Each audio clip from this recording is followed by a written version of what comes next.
Black स्टॅलियन. Black स्टॅलियन 1979 साली अमेरिकेत तयार झालेला एक स्वप्नवत चित्रपट. कितीतरी लहान मुलांनी तो चित्रपट पाहून आपणही असंच एखाद्या निर्मनुष्य बेटावर त्या काळ्याभोर उमद्या घोड्यावर स्वार होऊन समुद्राचं पाणी कापत हात हवेत फैलावून दौडत असतो तर, अशी स्वप्न पाहिली असतील. वॉल्टर फार्ले यांच्या 1941 साली लिहिलेल्या ब्लॅक स्टॅलियन याच नावाच्या कादंबरीवर हा चित्रपट बेतलेला आहे.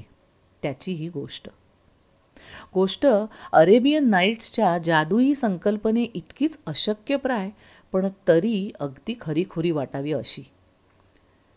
भर समुद्रात मार्ग कापत असलेल्या जहाजावरच्या काळ्याभोर केसांची आयाळ विस्कटत आपल्याला आवरू पाहणाऱ्या कर्मचाऱ्यांच्या तोंडाला फेस आणणारा बेलगाम काळाभोर अरबी घोडा 10 वर्षाच्या ॲलेकच्या नजरेस पडतो आणि त्याच्या लक्षात येतं की एकतर हा मला संपवून तरी टाकेल, नाहीतर मला पाठीवर घेऊन दौडेल कुण्या अज्ञातात.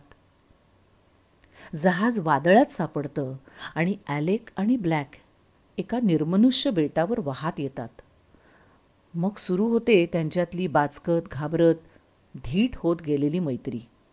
आधी ॲलेकची जगण्यासाठीची धडपड, खाणं शोधणं, निवारा शोधणं, यात ब्लॅकची फक्त लांबून असलेली सोबत. एक दिवस ॲलेक कासवाच्या रिकाम्या पाठीत पानं ठेवतो आणि ब्लॅकला खाण्यासाठी मनवतो. हळूहळू त्याच्या मनाचा ठाव घेत त्याला हाताने खाऊ घालतो आणि मग त्याला आपलंसं करतो.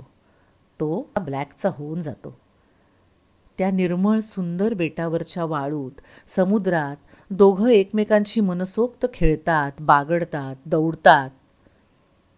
काही दिवसानंतर एका मच्छीमार बोटीला ते दोघं सापडतात आणि मोठ्या जहाजात बसून ते शहरात येतात. शहरात त्या वातावरणाची साहजिकच ब्लॅकला सवय नसते. ब्लॅक घराच्या बागेत तर ॲलेक घरात आईने केलेलं पदार्थ खातोय, मऊ गादीवर झोपतोय. ॲलेक बेचैन होतो आणि रात्री उठून चक्क बागेत जाऊन ब्लॅकच्या आयाळीशी चाळा करत झोपी जातो. दुसऱ्या दिवशी बाग झाडायला आलेल्या आगंतुकाला पाहून आणि त्याच्या लोखंडी बादलीच्या आवाजाने ब्लॅक बिथरतो आणि कोंपण ओलांडून चारी दिशा धावत सुटतो.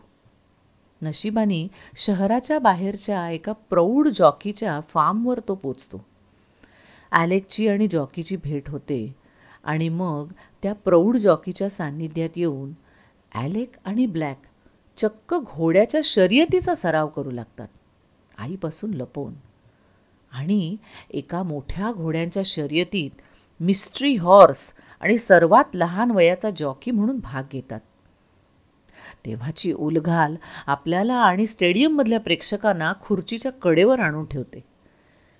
शर्यतीच्या शेवटी 2 दिग्गज घोडेस्वारांना हरवून ॲलेक आणि ब्लॅक चक्क पहिले येतात. तशी गोष्ट इथे संपते आणि आपल्याला त्या बेटावरच्या सुंदर दुनियेत परत घेऊन जाते. दोन्ही हात फैलावलेला ॲलेक, अंगावर फाटका पायजमा आणि मांड त्या काळ्या कभिन्न ब्लॅकवर. निळ्या हिरव्या समुद्राच्या पाण्यात ते दोघं दौडत तरंगतच जात राहतात. अत्यंत सुंदर छायाचित्रण, मनोवेधक निसर्गदृश्य आणि मनाचा ठाव घेतील असे कितीतरी प्रसंग यांनी हा चित्रपट मनावर गारूड करतो. ॲलेकचं ब्लॅकवरचं जीवापाड प्रेम, त्याच्या सोबत राहण्यासाठी आणि वाऱ्याच्या वेगानं दौडत राहता यावं यासाठीची मेहनत आणि कसा तो आपल्याला या अबोल मित्रालाही कीर्ती मिळवून देतो, हे खरंच किती स्फूर्तिदायक आहे. असं वाटतं की प्रेम करावं जीव तोडून, स्वप्नही बघावी समरसून आणि आयुष्यही जगावं बेभान होऊन.